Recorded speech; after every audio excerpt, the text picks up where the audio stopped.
Bonsoir Emma Zahra, merci de votre présence ce soir sur le plateau. Bonsoir, la plus grosse crue a été celle de l'Argent, fleuve côtier du Var, dont le niveau a monté de 7 mètres en quelques heures dans la nuit de samedi à dimanche à Roquebrune-sur-Argent. Et l'une des communes les plus touchées, c'est le Muy, juste avant Roquebrune, où l'un des morts de ce week-end a été retrouvé noyé dans sa voiture. Je vous parle spécifiquement de ce fleuve parce que le patron du service d'incendie et de secours du Var a dit que c'était un niveau de crue qu'on ne retrouve que tous les 50 ans, tandis que la maire du Muy a affirmé non, les inondations de l'Argent ont toujours eu lieu. C'est d'ailleurs pour ça que les fermes étaient situées en hauteur. Qui a raison?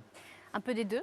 En fait, tout simplement parce que quand on dit que ça, en réalité, une crue qui a une période de retour de 50 ans, en fait, a une chance sur 50 de se produire tous les ans. C'est pas qu'on va la retrouver dans 50 ans. Donc déjà, premièrement, c'est une erreur de lecture. C'est simplement une probabilité statistique. Dans une période où on doit vraiment se passer des statistiques, tout simplement parce qu'on ne sait pas ce qui va arriver demain, je pense qu'il faut revoir nos modèles, revoir nos paradigmes et arrêter d'utiliser des termes qui finalement n'ont plus de sens sur nos territoires. Ça, c'est une chose. La deuxième, c'est qu'effectivement, c'est un territoire qui a connu énormément d'inondations majeures. Moi, je suis remontée dans des études jusqu'au XIIIe siècle sur le bassin de l'Argence et effectivement, on note des événements colossaux, voire même sur certaines années, on a 4 événements qui ont en un mois touché le même bassin en 1862. Donc on voit bien que c'est quelque chose qui a toujours touché le bassin. Par contre, effectivement, et c'est là où, pareil, il y a deux camps, j'ai envie de dire, entre ceux qui disent non, ce n'est pas lié au réchauffement climatique parce que tout simplement on en a toujours eu, et puis les autres qui vous disent oui, oui, c'est lié au changement climatique, regardez ce qui se passe au niveau climatique. En réalité, les deux ont raison, ça s'est toujours produit. On a une surmédiatisation de ces phénomènes qui nous donne le sentiment qu'effectivement ils s'accroissent, et en parallèle, ils s'accroissent réellement puisqu'on a une augmentation importante du nombre d'événements et de leur intensité. Oui, parce que la Méditerranée est plus chaude notamment, non?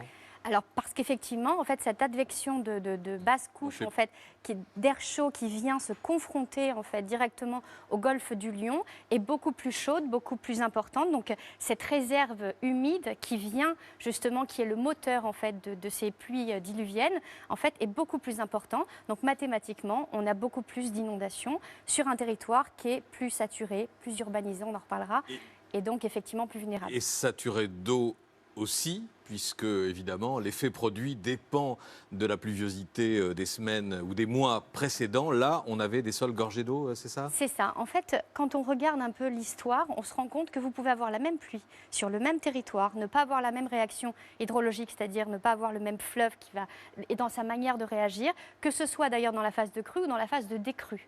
Je vous donne un exemple très clair. Le 15 juin 2010, le fleuve Argence a déjà subi une crue majeure où on avait eu de nombreuses victimes. L'événement s'est produit en une journée. 20 morts à Roquebrune et au Muy, 27 en tout dans le département. Un phénomène dramatique qui, effectivement, a été extrêmement intense, qui s'est déroulé au mois de juin. Un an après, on se retrouve avec des inondations en 2011. Et là, les inondations vont coûter beaucoup moins cher. La première fois, en 2010, on est sur 1 milliard d'euros de dommages. L'année d'après, on est entre 250 et 300 millions. Par contre, effectivement, les hauteurs sont moins importantes et ça se déroule en hiver. Donc en fait, on ne peut pas généraliser le fait de dire ce territoire est inondable d'une manière ou d'une autre. Ce que l'on sait, et en tous les cas ce que l'histoire vient nous raconter, et sans doute le futur, c'est que ça peut se produire à n'importe quelle période de l'année. Chaque mois a été concerné par des crues majeures dans l'histoire. Oui. Et surtout, ça peut concerner différents lieux sur le territoire. Pourtant, je croyais que les épisodes cévenols ou méditerranéens, c'était plutôt septembre ou octobre. Oui, effectivement, il y a une probabilité d'occurrence beaucoup plus importante. Seulement, on se rend compte qu'effectivement, dans l'histoire, en réalité, il s'est passé des fois des choses autrement. Alors, en 3 interventions, vous avez répondu à une quinzaine de questions que j'avais vous poser. Donc ça va très très vite. Donc abordons le sujet qui fâche et peut-être le plus important pour les habitants de la région et pour l'aménagement du territoire en général, l'urbanisme. En juillet 2012, une mission parlementaire avait dénoncé l'urbanisation intensive de la région. Je cite, il existe sur ces territoires aux capacités limitées. De ce qu'est la zone inondable. Je pense qu'on a une conception très napoléonienne, j'ai envie de dire, puisqu'à l'époque, il nous avait dit, lors des grandes crues de la Loire, qui avaient lieu en 1846, 56 et 66, on avait eu 3 crues centenales, justement, qui prouvent qu'en 30 ans, on peut avoir 3 crues centenales.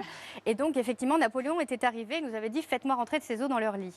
Et effectivement, les grands ingénieurs de l'État, des mines et des ponts, Macron était arrivé pour construire des digues et avoir le sentiment de contrôler en fait l'aléa et la menace. Oui. La réalité, elle est tout autre. Aujourd'hui, on se rend bien compte que c'est pas un type d'aléa, c'est pas juste le fleuve qui va déborder du lit mineur dans son lit majeur. Ça, c'est ce qu'on raconte souvent dans les livres scolaires. Mais je pense que la réalité, elle est beaucoup plus complexe sur un territoire extrêmement anthropisé.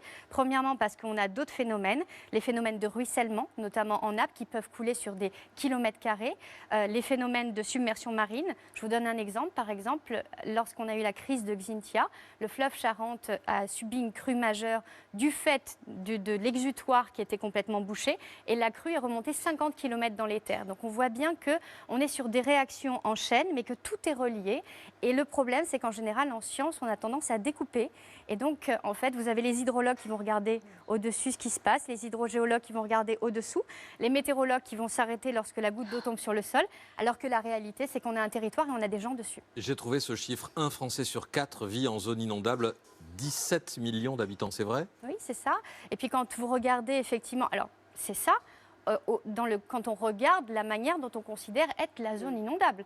Mais la réalité, elle est tout autre. Et moi, je vous propose de faire un autre exercice. Vous prenez tous les arrêtés de catastrophes naturelles qui ont lieu depuis à peu près 20 ans et vous croisez ces catastrophes naturelles aux zones inondables. Et vous vous rendez compte que vous avez des territoires qui ont subi jusqu'à 11 événements en 20 ans et qui ne sont pas caractérisés comme étant inondables, tout simplement parce qu'il y a des risques de coulées de boue et des événements de ruissellement qui ne sont aujourd'hui gérés par personne, tout simplement. Bon. Et c'est ceux-là qui créent les victimes. Alors, des solutions, parce que tout à l'heure, je vous ai croisé juste avant d'entrer sur ce plateau, vous m'avez dit surtout, dites bien, il y a des solutions, il faut parler des solutions. Donc dites-nous, quelles sont les solutions aujourd'hui? Pour les constructions existantes ou pour celles à venir? Pour les deux. Pour les deux. Alors oui, on avait des sonores aussi qui disaient, mais dans le temps, on construisait des maisons à étage dans ces zones, ce qu'on ne sait plus faire aujourd'hui. Effectivement, dans le temps, on construisait en général la grange dessous et puis on avait la maison au-dessus. On avait une expression dans les Cévennes qui disait que finalement le père se faisait inonder, le fils reconstruisait plus haut. Donc il tirait les leçons en fin de compte du territoire et de la réaction hydrologique. Aujourd'hui, c'est quand même beaucoup plus complexe. On a un territoire qui est multiple avec des effets dominos.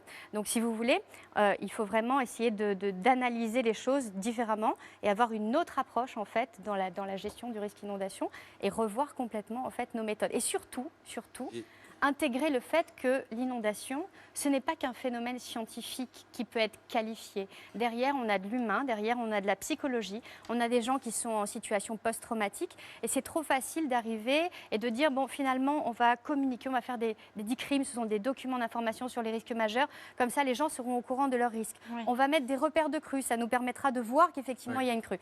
Le problème, c'est que dans la réalité, ça ne sert à rien parce que les gens ne le lisent pas et que le repère de crue, ils trouvent ça très joli, mais finalement, ils ont quand même souvent le sentiment que les ingénieurs sont venus pour les protéger. Oui. Donc finalement, ça on n'a plus le temps d'écouter les sinistrés, mais beaucoup ont l'impression, ils le disent, que on pourrait réguler les fleuves, contenir leur débordement par des digues, etc. Ils se trompent Alors les digues, c'est vraiment un faux ami, si vous voulez, tout simplement parce que si vous construisez une digue, vous construisez quelque chose qui potentiellement peut avoir une brèche. Et donc dans une grande crue, on peut avoir à peu près jusqu'à une centaine de brèches dans une digue. Donc en fin de compte, non seulement la zone est inondable, mais les gens ne le savent pas. Et deuxièmement, en fait, ils vont être inondés avec des forces de corrosion qui vont être beaucoup plus importantes puisque les vitesses vont être plus importantes lorsqu'il y a une brèche. Donc, moi, j'ai envie de dire, et d'ailleurs, la cartographie officielle aujourd'hui ne tient pas compte des digues, et je pense que c'est quelque chose d'important. Vous parliez de solutions, il en existe énormément, que ce soit sur le bâti construit ou que ce soit sur le bâti à venir, tout simplement parce que la plupart, aujourd'hui, en France, des architectes et des urbanistes ne sont pas formés à la gestion du risque inondation et au fait d'intégrer ces mesures directement dans toute nouvelle construction, et ça devrait être une norme. Et deuxièmement, tout simplement parce qu'aujourd'hui, on a des solutions pour prendre une maison et jusqu'à une certaine hauteur d'eau, protéger cette maison au niveau des ouvrants pour pouvoir faire en sorte que l'eau boueuse ne pénètre pas. Ça limite les dommages.